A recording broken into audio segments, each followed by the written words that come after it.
promised you guys that I would do a Q&A.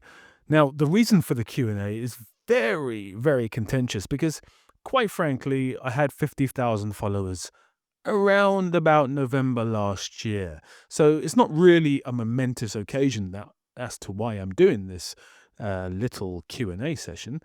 But I will say this. My most successful series on this channel is Bad Movie Fights versus Good Movie Fights, which of course you guys seem to love.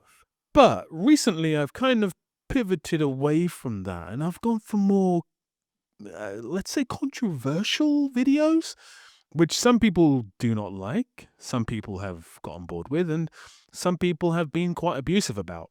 But I thought, you know what I did was kind of mischievous and very, very, very whimsical in a way. And it lost me quite a few subscribers, but I don't care, because if you've come here purely to see people kicking ass, then you've come to the right place. But additionally, if you've come here to listen to opinions that maybe clash against your own opinions, and actually you can come back with an argument that is cogent, coherent, and not full of emotional, aggressive, and offensive behavior, then you're the kind of person I want watching my videos. So let's celebrate that, and let's do this Q&A, shall we?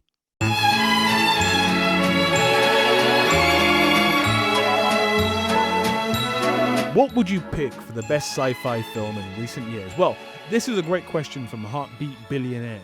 I've got to say this. I was really hoping that the Creator was going to be the best sci-fi in recent years, but I wouldn't say that it quite hit the levels that I was hoping it was going to get. Really great visuals, that cannot be denied. Storyline, 2 out of 10. Visuals, 9 out of 10. And the gap between those two scores really means that it doesn't come across as the best sci-fi film in recent years. It's a great question, actually. I don't know the answer to that question top of my head. I am tempted to go for something like Upgrade, which is a great action film, great fights in the film, a brilliant director who's, I think, really underrated. I haven't seen Wolfman, his latest film. It's got really bad reviews, but I'm sure I will see it. So I'm going to say Upgrade, but I'm sure something else will come to mind. What is your favorite and least favorite anime? Well, I'm not going to lie, I'm not a huge anime fan. Now, that's not to say that I think animes are bad. I don't think that at all. I got into, what's that show with the town people and I'll put it on screen now. Got into that and I liked it, but it's just so many series and I can't watch all those episodes, honestly. But my favorite anime of all time, I think, might be Ninja Scroll. I also loved, as a kid, Akira, even though I didn't know what the hell it was about. And then I revisited it as an adult and I still love it. So maybe Akira, but I think Ninja Scroll is probably the best. Vanilla or chocolate? Neither. Strawberry. I know that's not a choice, but it's my channel, so strawberry. What do you think of the films of Don Bluth and Ralph Bakshi? I don't know who that is, so I'll come back to that. Recitas, I love your questions, and this is a great question. Why in the earth no movie of Kurosawa in the top 10 for you? I still cannot understand that. Even Pulp Fiction gets a Gary Oldman, according to you. Now, if you don't know what that means, I had a video where I rated the the movies of all time that get a 10 out of 10 based on the IMDb list. And I put Pulp Fiction as one of the only two that got a Gary Oldman. And Gary Oldman means a 10 out of 10. I don't actually think any film's a 10 out of 10, but if I'm going by the list of IMDb, I'd have to say those films were that. Now, Rositas, don't be offended. I love Kurosawa. He's one of the greatest directors of all time, and I cannot deny that. High and Low is a masterpiece. Seven Samurai is a masterpiece. Rashomon is, for me, I think, the film that shaped me as a writer. I still think that it's just absolute genius film. Hidden Fortress is very, very instrumental in Star Wars. If you've not seen Hidden Fortress, you'll see what I mean. Have a watch. What else have I seen of his? I've seen pretty much all his films, and he is a master filmmaker. He's one of the great filmmakers. I had a debate with someone on the channel recently. They said the recent film Sinners with Michael B. Jordan is a masterpiece, and it's not a masterpiece. I have to point that out, but it is a very good film. So yeah, Kurosawa's made many masterpieces. So don't be offended. What is your most anticipated film of this year? Now, this is going to be very controversial. I don't think this actually might lead into the next question, which would be to do with Paul Thomas Anderson, but I don't want to spoil things too much.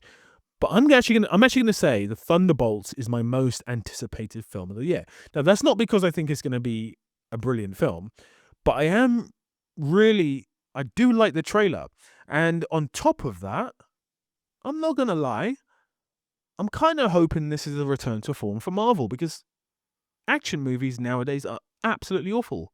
They're really bad. So if Marvel can make a great return, then that'd be great. So I'm going to say Thunderbolts, but that's purely because I don't really know what else is out this year, which takes us to the next question by Russell Lim. I love you, man. You came up with a question on my, or a statement on one of my recent videos, and it was really cool, so thank you for that. Do you think Paul Thomas Anderson is paying his woke Hollywood tax with the One Battle After Something or Other, which is the name of his next film? It's not actually called One Battle After Something or Another. It's called something else. It's called One Battle at a Time or something. I can't remember. Few too many movies about interesting straight white males in his repertoire. Few too many. I'm not sure what you mean. Do you mean that most of his films feature a white male as a protagonist lead? So now he has to make a film about something less woke. I think Paul Thomas Anderson is extremely popular, and he doesn't need to do things that are woke. So I'm going to say no to that. And I really have no idea what the film's about. I think you've got a rough idea, but knowing Paul Thomas Anderson, it's probably not about that at all. He's got a tendency to go really left field, and when he goes really left field, he loses me completely. So we'll see if this is a good film. What do you think is the funniest film? Could be cheesy Arnold, could be straight up parody, could be anything. I'm going to choose two films if it suits you fine.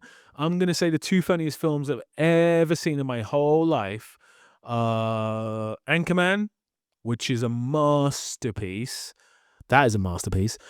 It's not really a masterpiece. I'm just being pedantic, but you know what I mean. It's the greatest comedy I've ever seen. And then I'm going to choose something along the lines of Naked Gun, I think. I'm going to choose Naked Gun. Just purely, or maybe Airplane. Airplane, there you go. What movie would you make if you were given any possible budget and final cut over it, no matter the genre? I would love to make a movie called Life. Now, I'm not talking about the Eddie Murphy, Martin Lawrence romp from 1999. Great year for film and best year for film ever. And if it was released another year, not that year, it would be known as a comedy classic. Although it's not really a comedy classic, really. Anyway, let's get back to the point. The point I'm trying to make is that I would make a film called Life. And this film would just be a film about life.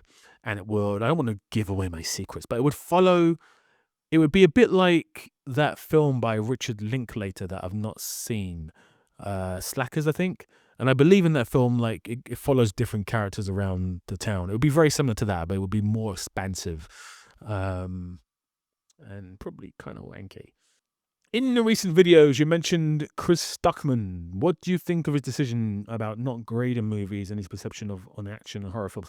I don't really know Chris Stuckmann's work too well, so I cannot speak on his action horror movies opinion.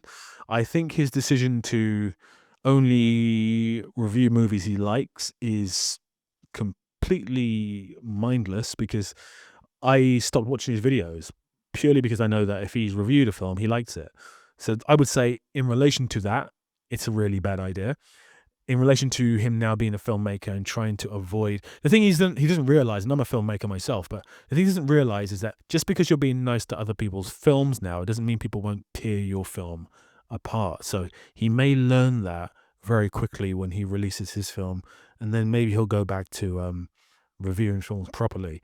But I don't know the man personally. He seemed like a very nice guy. And you run your channel how you want to run it. I obviously have my opinion how we've run this channel, but my opinion is just my opinion. It doesn't mean I'm right, doesn't mean I'm wrong. I'm sure he's making loads of money from YouTube, so um, he's winning. I'm losing.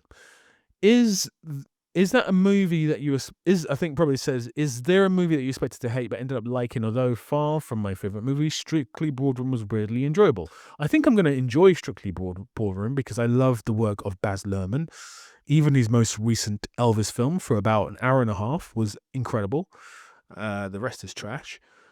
So to answer the question, I'm going to go for a really obvious choice of The Dark Knight. I thought I was going to hate that so much, but actually liked it in the end.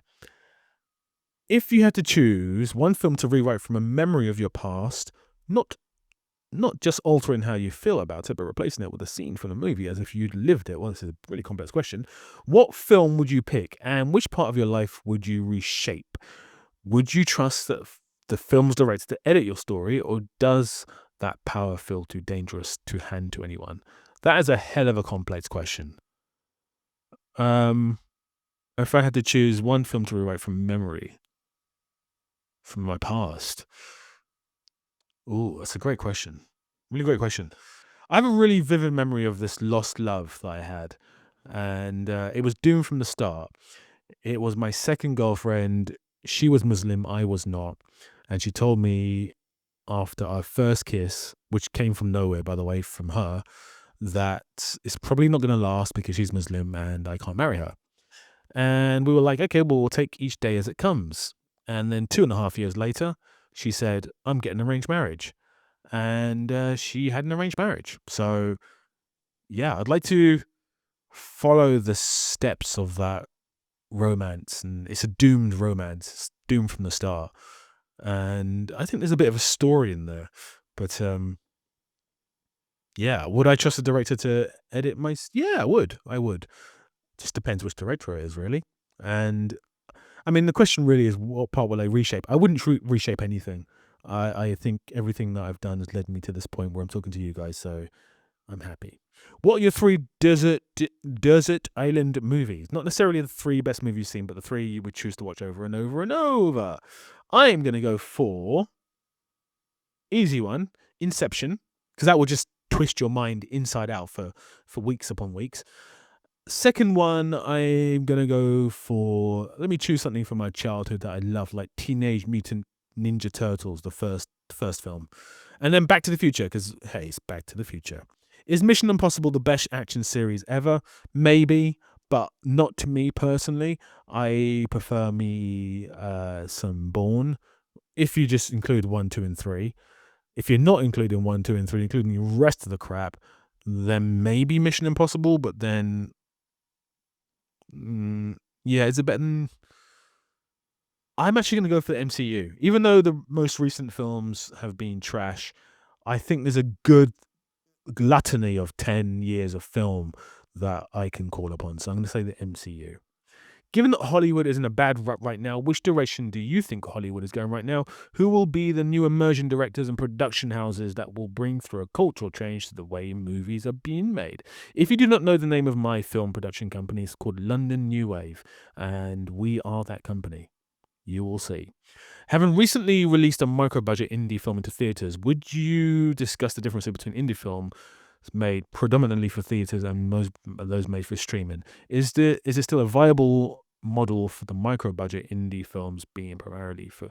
Lovely question. I'm going to answer that question very honestly. I've made more from the film screening we did in February. So if you don't know anything about what I do, I'm a film director, producer, writer. Like I said just now, I own a company called London New Wave. We made a film called Before Nikah, which is a take on Before Sunset. I can never get it right, sunrise or sunset, but it's take on that series.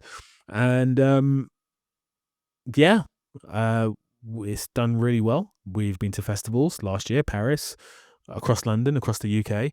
And this year we decided to release it into cinemas in February on our own back. And I can tell you right now, categorically, this film I think we had 5 screenings across the UK. This film on just those screenings made me more than streaming has in the past 6 years.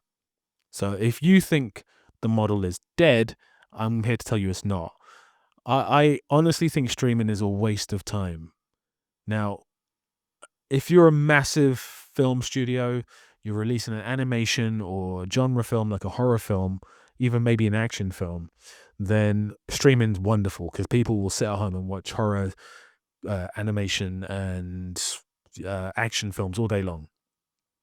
If you are making a drama, your film will just get lost amongst the other hundreds of thousands of streaming films that are being released every year. So your film, you may get one person who watches it and is a fan of your work for life, which is cool. I'm not disparaging that at all, but it's honestly speaking, it's pointless right now to release a film and streaming. It really is. And I kind of gave up on filmmaking last year when I started the YouTube channel. I was like, I'm never going to make a film again. And lo and behold, I've ended up making a film again. So I'm currently packing bags because I'm off to Morocco to film the last part of a new film that I've started making called The Model. And yeah, here we are. What's the best hood movie of all time? Like Menace to Society or Boys in the Hood? I'm going to go for... I actually think the best hood movie I've seen in my whole life is... I don't know if Do the Right Thing counts. If it doesn't count, then I might have to go to something like Straight Outta Compton. Although Straight Outta Compton is not really a hood movie. It's more of a musical, biographical film. So if I can't choose any of those two, I'm going to go for Don't Drink Your Juice in the Hood while sipping, blah, blah, blah. I'll put the title on the screen. But that film is hilarious if you've not seen it. Hilarious. Amazing. Never actually seen Boys in the Hood all the way through. And I've not seen Menace to Society.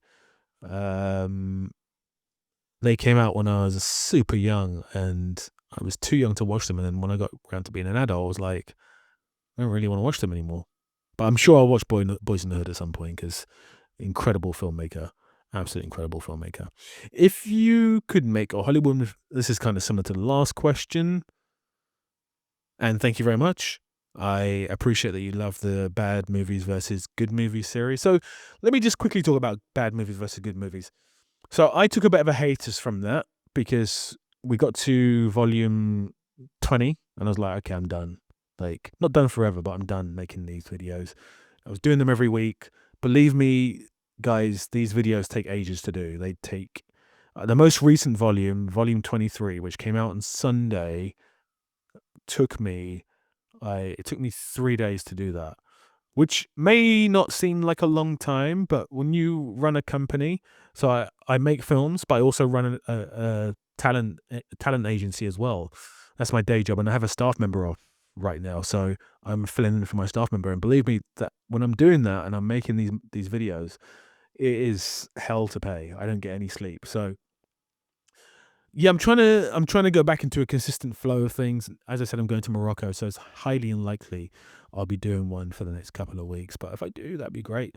But yeah, I do love doing them. I didn't realize how much I loved movie fights until I did that first episode. I was like, do you know what? When I watch a film, typically like a Hollywood film, I'm waiting for the fight scene. So I really love... I love art films, but I also love fights, and that's kind of how that started and took off. And the numbers are not as great as they used to be, which means that obviously it's a tied series. So, my endeavor to get them done isn't as high as it used to be, but I'm sure those numbers will come back. I'm going to continue the series and hopefully get a clear run to get them done. Do you think we're living in a simulation? Well, first of all, if anyone watching this video loves soccer, I love soccer, or it's actually called football, and I support Liverpool. And we are about to win the championship or the league. And Brutal Bad Boy, I believe, is a fellow Liverpool fan, and we're going to celebrate that. Might even win the league today because, as I'm recording this, the team who's a rival to us, if they lose, we win the league. Do we think we live in a simulation? I don't think we live in a simulation. I do think time is a circle. I do think we've done all this before, and we're going to do it all over again. Personally, do you think that film is the best form of art that there is, or do you think there is a better one? I have to say that is a great question. I do not think that film is the greatest art there is. For me, it's the greatest art there is. That's my problem. You see, as a writer, that's my problem. I'm able to step out of my shoes and be quite honest and see things from another perspective. So yeah, for me personally, yes, it is the greatest art. I love it. It saved my life when I was a teenager because I really had no idea what I wanted to do. So I think I was going to some dark, dark places. So it kind of saved my life. Yeah, I don't think it is the best though. I think music is the best, and it's purely because I wouldn't say it's the oldest. I think probably drawing is the oldest. If you look at the hieroglyphics from Egyptian temples and um, from Aztecian temples, and if you just look back in the history of art, drawing things is probably the truest form and most impressive form of art. But music for me, it just has a special place in my heart. I wish I knew how to play music because I'd probably be a musician.